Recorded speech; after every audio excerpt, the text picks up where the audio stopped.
Olá pessoal, legal? Sou o Fábio e para começar eu queria convidar vocês para a gente fazer uma viagem, entrar um pouco em um clima que eu estou querendo proporcionar.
Entrar um pouco nesse clima que é sobre isso, que na verdade eu acho que nós estamos aqui, eu e Viviane, minha sócia, minha companheira, tivemos a oportunidade de produzir essas imagens, faz parte do nosso acervo, então nós estivemos lá, vimos todas essas paisagens, vimos todos esses bichos, e eu acho que isso causa um efeito muito importante para a gente, que é a vontade de cuidar, porque a gente viu, a gente presenciou esses bichos e a gente entende como eles estão sumindo, como essas paisagens estão sumindo.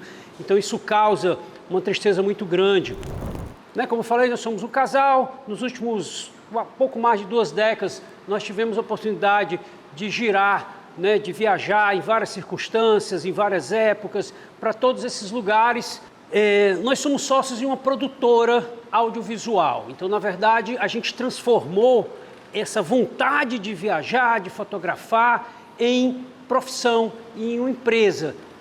Antes trabalhava em escola, fui professor, então tem mais de 20 anos que realmente, por uma vontade, por uma necessidade de conhecer novos lugares, novas pessoas, a gente começou a viajar e isso foi levando a uma área empresarial. Então hoje nós somos uma produtora audiovisual com expertise em produção de documentários. E na produção de documentários,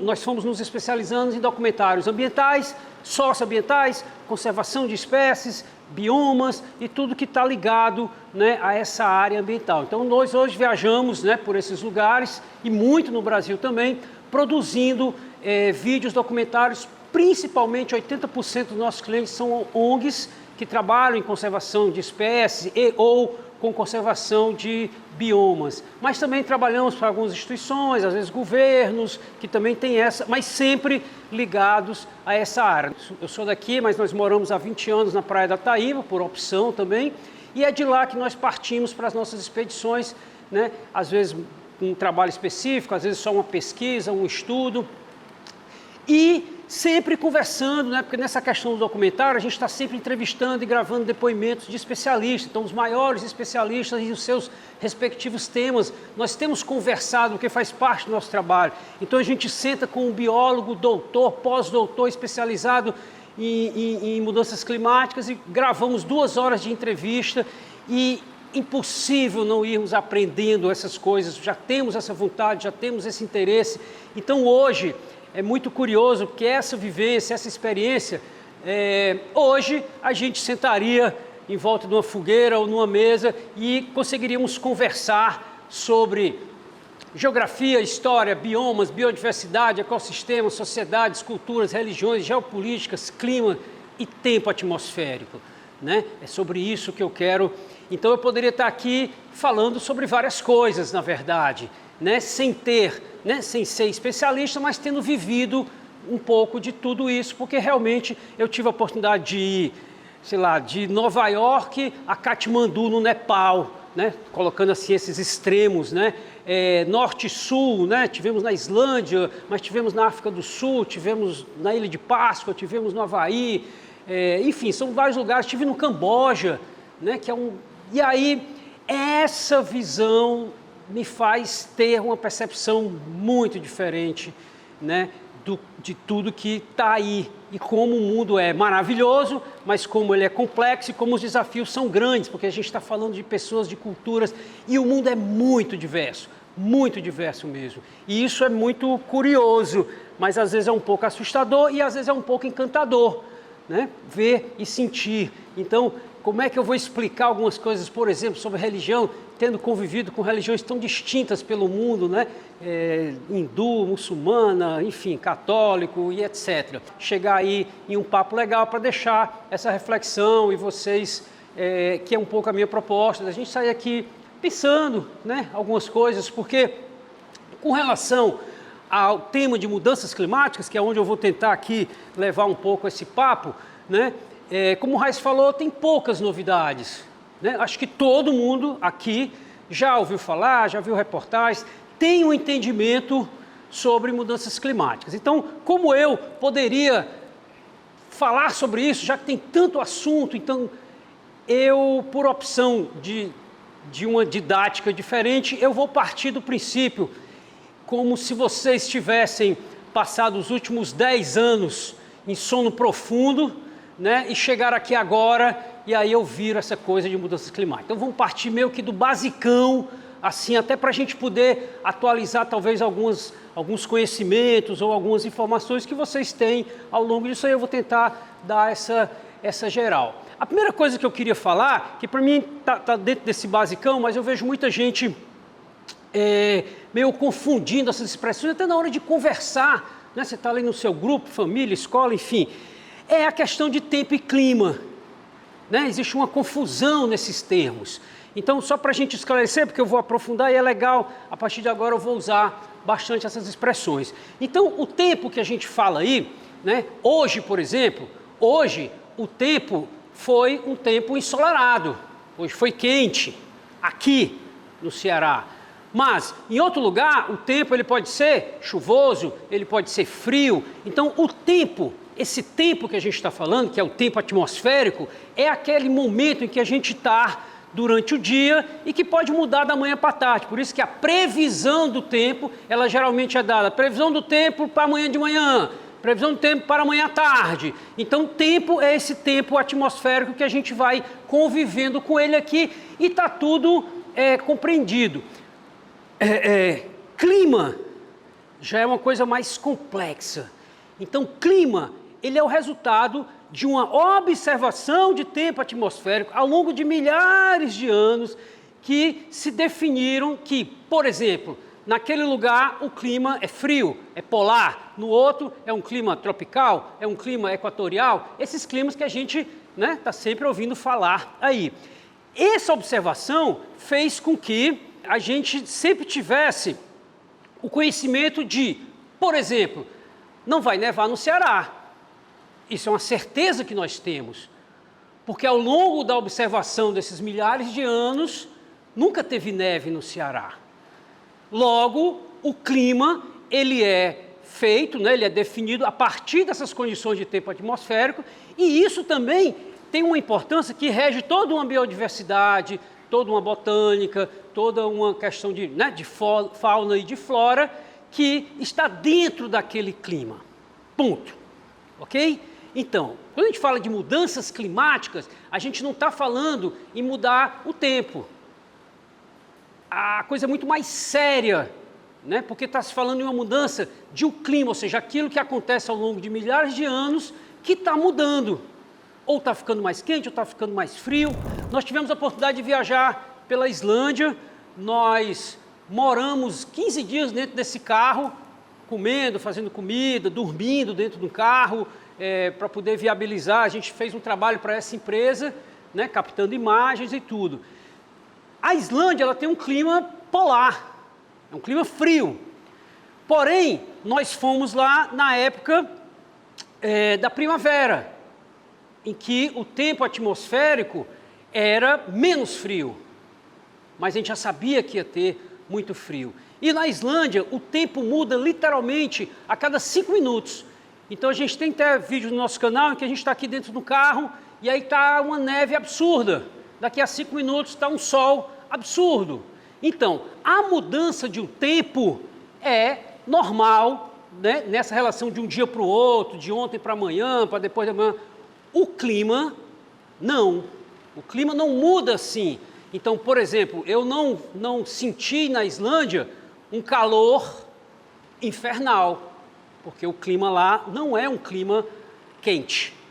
A gente entende, porque a gente estudou, né, que o planeta tem todos os seus climas, não vou entrar aqui em um ou outro, mas a gente tem essa noção, né, que nós estamos num clima, aqui no caso, o nosso clima especificamente do Ceará é um clima semiárido, né, nós sabemos que chove em uma determinada época do ano, outra época do ano não chove, então o clima ele é mais ou menos previsível, né, por todos. O que está sendo assustador é porque isso é que está devagarzinho mudando, né? A gente já tem comprovações de que esse clima tem mudado, né? Teve o que aconteceu no Rio Grande do Sul, mas não só, tem acontecido coisas no mundo inteiro. Se você está ligado aí em reportagens, está pesquisando isso, estão acontecendo coisas e estão acontecendo coisas aqui, né? E aí eu vou falar daqui a pouco sobre ondas de calor, porque a gente tem sentido muito calor, não sei vocês, né? Mas a gente já nota, então as coisas elas já estão, não é futuro, isso já está acontecendo. E aí para isso eu trouxe uma história para vocês, uma história mesmo de 200 e poucos anos, que representam para mim, é uma história incrível e trágica e triste, mas que mostra um pouco o impacto de uma mudança climática no planeta. Eu tenho um fascínio por vulcões, por atividade sísmica, então eu tive a oportunidade de fotografar, esse aqui é um vulcão que eu fotografei no Chile, chama Vila Rica. Já tive vulcões, passei por situações de terremoto na Indonésia, no próprio Chile, no Havaí, enfim, eu gosto desse assunto e gosto de ir, de fotografar. E aí eu queria trazer uma história para vocês. Essa história para mim ela é muito impactante. Quando eu soube, eu tive na Indonésia e eu tive uma situação de terremoto. Foi pequeno, foi simples assim, e as pessoas me disseram, eu todo assustado, né? Então, no outro dia eu fui conversar com alguém e falou, cara, quando não tem esses terremotozinhos levezinhos, todo dia a gente fica preocupado, porque aí se passar 10 dias sem um terremoto, as pessoas vivem nesse ambiente, né? Se passar 10 dias sem um terremoto, aí é que a gente começa a se preocupar. Mas esse terremotinho que pra gente é assustador, mas pra galera lá é normal. Bom, eu queria trazer essa história, porque essa história para mim ela é bem interessante. Em 1815, né, na Indonésia, na ilha de Sumbawa, existe, está lá até hoje, né, o Monte Tambora. Esse vulcão, ele entrou em erupção, se eu não me engano, em abril ou maio de 1815. Esse vulcão, ele foi hoje, né, na época não se sabia bem ao certo o que estava acontecendo, mas ele é considerado a maior explosão que já foi medida no planeta. Então, em uma comparação a outros, quem conheceu um pouco de história, né, o Pinatubo é nas Filipinas, Santa Helena nos Estados Unidos, Krakatoa, que é bem famoso na Indonésia também, o Vesúvio, que na Itália, né, a erupção soterrou a cidade de Pompeia, é bem conhecida essa história. Então você vê a intensidade desses vulcões. Esse aqui é um vulcão de Yellowstone, que tem uma história que há 600 mil antes de Cristo ele teve uma grande erupção, ainda está lá, hoje é um parque nacional, o primeiro parque nacional do planeta em Yellowstone, nos Estados Unidos, fica ali no norte, em Montana, Wyoming, são vários estados, e que tem um grande risco de entrar em erupção de novo, é um local que tem muita atenção. Mas voltando ao Tambora, o Tambora ele foi tão potente, né, que dizem que a explosão dele foi ouvida a 2.000 quilômetros, no caso, né, na ilha de Java, que também é Indonésia. A Indonésia é o maior arquipélago do mundo, são 15 mil ilhas, é um país super curioso, mas extremamente interessante de se viajar. Era como se explodisse uma coisa aqui em Fortaleza e a gente ouvisse, e a pessoa lá no Rio de Janeiro escutasse o impacto que foi isso em 1815, sem ninguém saber o que aconteceu. O impacto foi tão grande que ele enviou para uma camada da atmosfera, que é a estratosfera, que é uma camada mais alta, ele enviou uma quantidade de gás tão grande, né, e aí uma série de gás, ácido sulfúrico, monóxido de carbono, ela extrapolou essa camada, e aí ela impediu que o Sol entrasse. Aqui é um mapa que eu usei, mas na verdade chegou aos Estados Unidos. Então essa fumaça provocada por um vulcão lá na Indonésia, ela percorreu o planeta, porque quando chegou na estratosfera com a Terra girando, isso foi, né, se moldando às camadas da Terra, e ele chegou à Europa e à América do Norte principalmente. Esse ano, 1815, foi terrível. Os impactos foram uma das maiores tragédias que aconteceu no início do século XIX. As plantações, por quê? Porque não deixou mais o Sol entrar. O ano seguinte, que foi o ano de 1816, foi conhecido como o Ano Sem Verão. Esse livro conta bem a história. O Ano Sem Verão, 1816, e o vulcão que escureceu o mundo e mudou a história. Durante mais de um ano, a Europa ficou em sombras. O Sol não penetrava por conta dessa camada. Isso, né, como o nome diz, ficou conhecido como o Ano Sem Verão. O impacto ambiental disso foi horrível. A agricultura se acabou, a fome veio, miséria, violência, muita doença. Isso é um período triste da história. Quem tiver mais interesse pode ir pesquisar. E aí tem coisas interessantes também desse período. E aí são historiadores que colocam. A última batalha de Napoleão Bonaparte, em Waterloo, onde hoje é a Bélgica, né, na época contra a Prússia, ele perdeu essa batalha, se não me engano, em junho de 1815. E um dos motivos que dizem que ele perdeu essa batalha é porque choveu muito, ele foi esperando a chuva passar, a chuva não passava, e num ambiente meio lameado, né, teve dificuldade com cavalos e tudo mais, então tem parte da história que atribui ao Tambora a perda de Napoleão. Mas outra coisa curiosa também é que Mary Shelley escreveu Frankenstein também nesse mesmo período, que é uma literatura, depois virou filme, enfim, sombrio, né? É um negócio dark. Então tem toda uma história de como Mary Shelley, o marido dela e mais um grupo de escritores foram para a França, Suíça, assim, porque não tinham o que fazer, porque o mundo estava, a parte desse mundo, né, que era principalmente a Europa, onde se tem mais relatos, estava estranho. E eu trago essa história, gente, eu acho essa história incrível, desde que eu conheci, eu fui pesquisar, fui atrás de outros dados, porque ela é uma representação real, é um fato histórico que provocou uma mudança climática por um período curto de 2 anos, mas que impactou a sociedade de uma forma extremamente trágica. O que acontece foi que o vulcão soltou, se espalhou, aconteceu o que aconteceu, depois a própria estratosfera, a própria atmosfera resolveu e aí a coisa voltou ao normal. Por que eu coloco isso? Porque o que a gente está fazendo hoje com o planeta é como se fosse esse vulcão, só que não é o que vai explodir, ele está explodindo devagar, que são as emissões que a gente está jogando. Então esse efeito estufa, né, que eu vou já falar, que foi provocado pelo Tambora em 1815, que aconteceu durante 2 anos e passou, a tendência agora é não passar. Então, essas mudanças a gente vai ter que conviver com elas e vai ficando cada vez mais difícil, né? Mudança climática hoje. Primeiro, onda de calor. A ciência coloca que se tiver 5 dias em que a média da temperatura ficar, a temperatura do dia, né, tiver acima da média durante 5 dias, ou seja, 5 dias mais quente do que a média, é considerado uma onda de calor. Ponto. As ondas de calor têm aumentado em todo o planeta, isso já é medido no Brasil, né? Então, na década de 70, você tinha 5, 6 dias de onda de calor. Hoje a gente já está com mais de 50 dias de onda de calor e isso tem aumentado. Para mim é curioso porque parece que é uma coisa que a gente não está sentindo. Mas quantas vezes esse ano, em janeiro, em fevereiro, nossa, está muito quente, nossa, está muito quente. A gente teve a oportunidade, a grata, e foi realmente muito bom, fazer um trabalho sobre carnaúba no Piauí, em outubro e novembro do ano passado. Gente, era muito quente, mas era muito quente, era quase impossível ficar. Então, aqui eu trouxe alguns gráficos só para ilustrar que o ano passado, em 7 de julho de 2023, o dia mais quente já registrado no planeta. São gráficos de agências de pesquisas diferentes. Aqui é um laboratório lá de Sergipe, aqui é o NOAA americano, mas eles dizem mais ou menos a mesma coisa.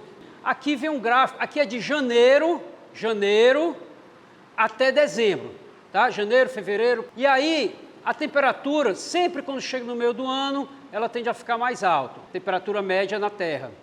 E esse traço preto, né, foi o ano passado, 2023, em que dia 7 de julho foi considerado, né, foi registrado como o dia mais quente na história do planeta, ou na história de que se começou a medir.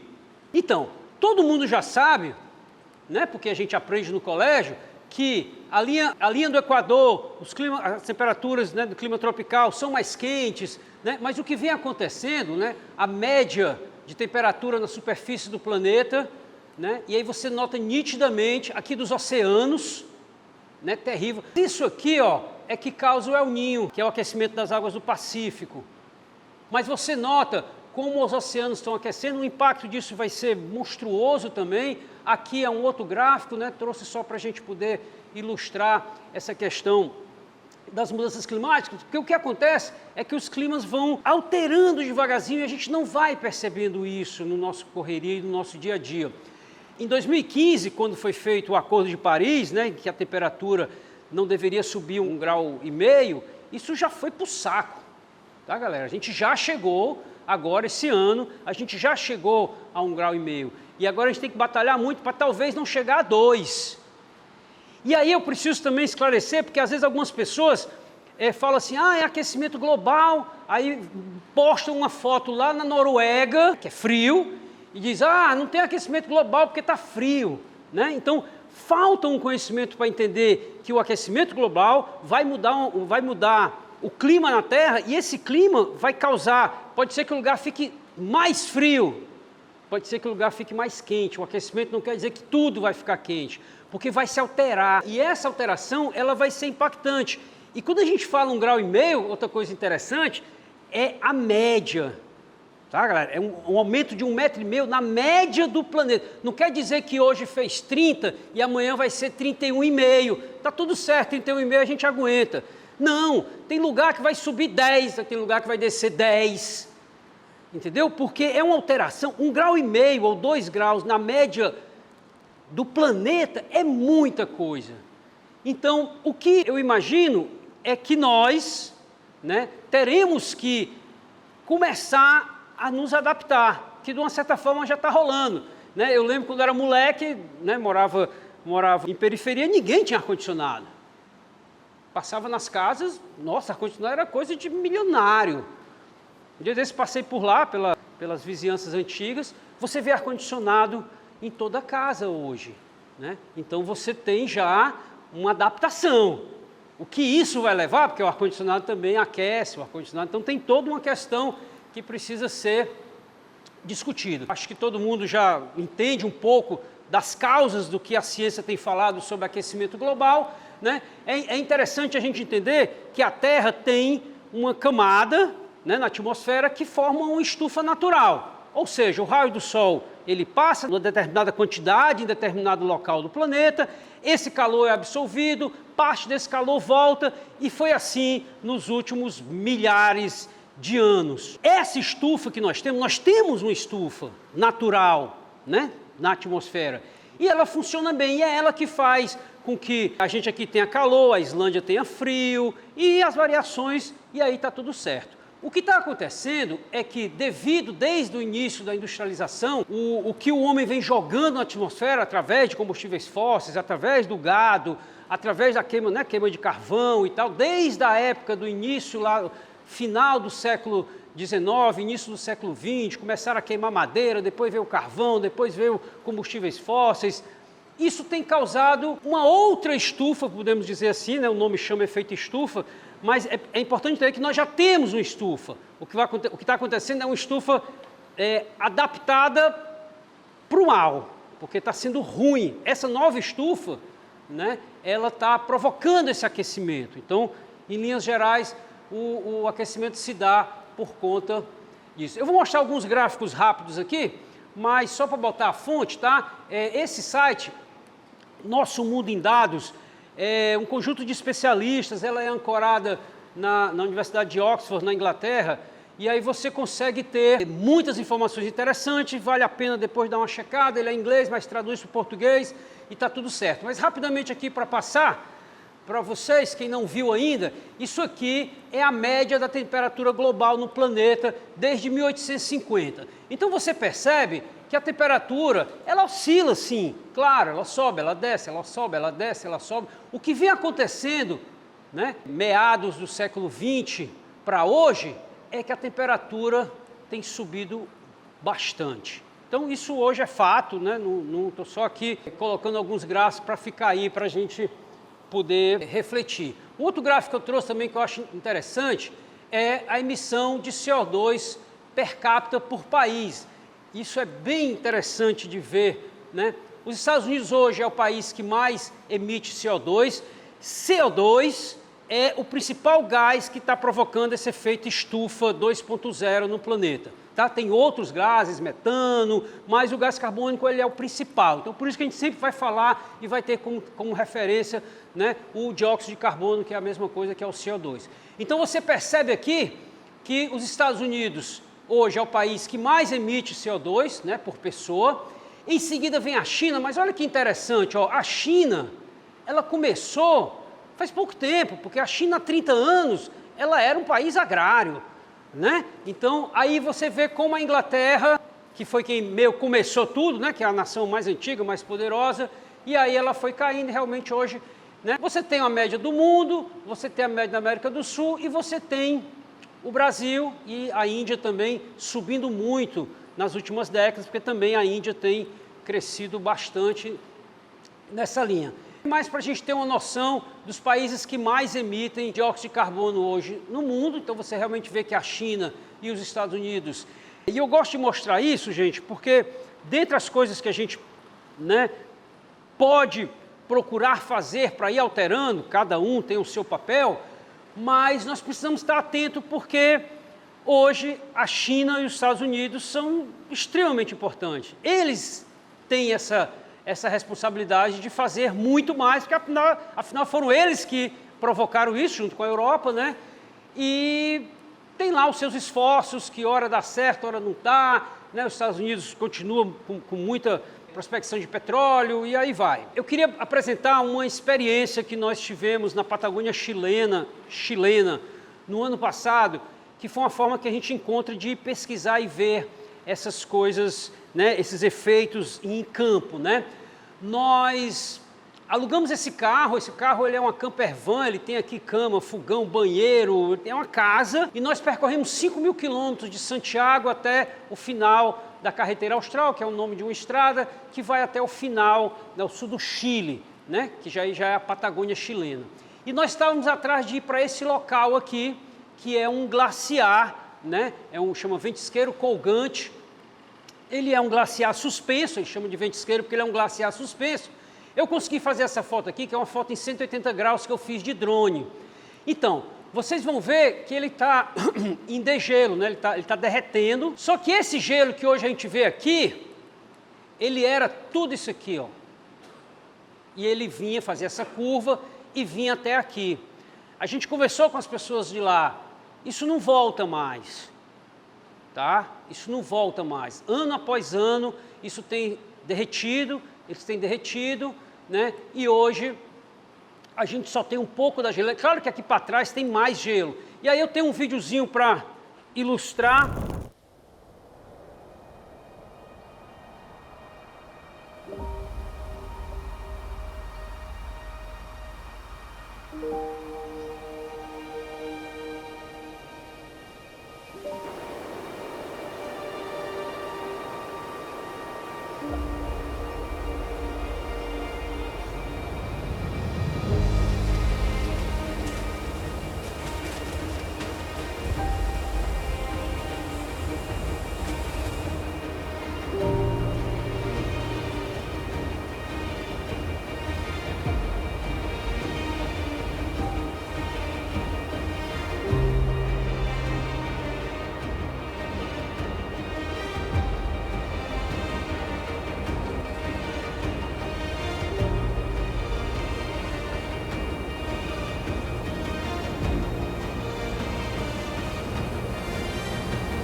Tá.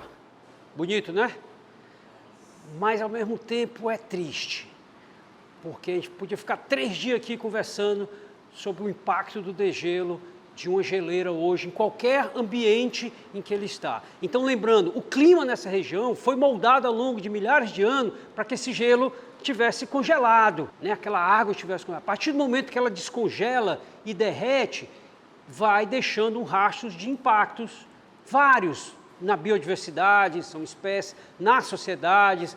Tivemos a oportunidade de visitar outros glaciares lá, e todos aqui é uma estação de medição, né? E, enfim, está tudo derretendo, gente. Está tudo derretendo. E isso é muito triste, né? Concluindo, esse mapa aqui está desatualizado, mas olha só, pessoas no mundo, pessoas no planeta, a nossa galera que está aqui ocupando, né, este planetinha. A Índia já passou a China, tá? Então está desatualizado aqui, na verdade a Índia já passou 1 bilhão e 400 milhões de habitantes. Então você vê que só a Índia e a China tem quase metade. Hoje nós somos 8 milhões de habitantes neste localzinho que a gente habita, né? Você falou que bilhões, desculpa, 8 bilhões. Você falou que seu pai, você contou, né? Que seu pai, repete, quando ele fez ensino médio, ele lembrou que no mundo tinha 4 bilhões de pessoas. Então, só dobrou. Só dobrou. Então, galera, o desafio, ele não é pouco. E ele não é pouco. E às vezes eu gosto de dar essa palestra ou em escola ou em universidade, porque o que a gente teria ou terá, ou que temos que fazer, parte por várias coisas. Não só a história do copinho plástico que está aqui, várias coisas de apagar a energia, que a gente está assim, né? Desliga a luz, fecha a torneira, legal, mas isso é muito pouco. A gente precisa de mais soluções, a gente precisa de soluções, a gente precisa que essa galera estude, está faltando mais informação. Para, por exemplo, olha o desafio, como é que a gente vai sair dos combustíveis fósseis? Não existe, gente, a menor expectativa de quando isso vai acontecer. Se a gente achar que esses carros elétricos que estão vindo aí e tal, que a galera compra um carrinho elétrico e acha que está fazendo super bem, nossa, cara, isso é mais uma ilusão, porque ali tem uma bateria, porque aquela... Não adianta você comprar um carro elétrico na China e a eletricidade que alimenta o carro, ele é de queima de carvão. É uma coisa meio... não faz sentido, né? Essa discussão, né, passa muito por energia. Na verdade, ela essencialmente é sobre energia. Ok? Sobre energia. E aí a gente trabalha várias coisas, inclusive a questão climática, do paisagismo, né, que a gente estava conversando aqui com Vera mais cedo, né, a importância das cidades estarem preocupadas com essa questão da temperatura e das mudanças climáticas. E a arborização é uma, teoricamente simples, mas que ajudaria demais nesse papel, né? Mas, gente, isso vai ficar para uma outra vez, né? Eu tenho uma palestra grande sobre energia, em que esses aqui são lugares que a gente visitou, né? Energia geotérmica, hidrelétrica, enfim, mas que infelizmente a gente não vai ter tempo. Depois de ter vivido, né, vivido essas experiências, viajado por esses lugares, ter essas comprovações, né, gravadas literalmente em câmeras, em fotografia, em vídeo, começa a ter essa vontade de fazer alguma coisa. Eu acho que o que nos cabe, né, como produtores audiovisuais, fotógrafos, é pelo menos trazer essa informação. Então, eu tenho esse vídeo para a gente terminar, é só um pouco o reforço desse trabalho. A educação entrou na minha vida há bastante tempo, como professor do ensino fundamental. Eu dava aulas de ICC, que era Introdução à Ciência da Computação. Confesso que o nome assustava um pouco, era tudo muito novo. Isso foi em 1989. Os desafios eram muito grandes, né? Computadores, investimento das escolas, laboratórios de informática, tudo era muito difícil. Avançamos. Vieram os materiais didáticos, paradidáticos, palestras, eventos, intercâmbio internacional. E aí tanta inquietação me levou a criar e coordenar projetos transdisciplinares. E foi aí que conectei a educação com a natureza, inicialmente com palestras de educação ambiental e em seguida organizando aulas de campo, conduzindo centenas de alunos por trilhas, cachoeiras, zonas costeiras, proporcionando vivências práticas com o meio ambiente. Eu acredito que só podemos amar e cuidar daquilo que conhecemos. Mas aí a inquietação foi aumentando. E o mundo foi ficando pequeno. E aí, junto com essa inquietação, veio a busca pela qualidade de vida, fazer o que realmente eu gostava de fazer e buscar um propósito. Percebi que eu nunca deixei de ser um educador. Por isso, pretendo voltar às salas de aula. O planeta é maravilhoso. Tenho a impressão que as pessoas precisam lembrar disso.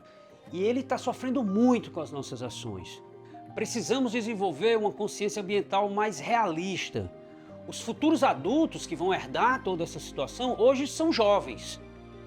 Pretendemos tocar o coração das pessoas, dessas e das futuras gerações, com belas imagens e informações relevantes. Fotografar e documentar biomas pelo mundo. Esse é o nosso propósito.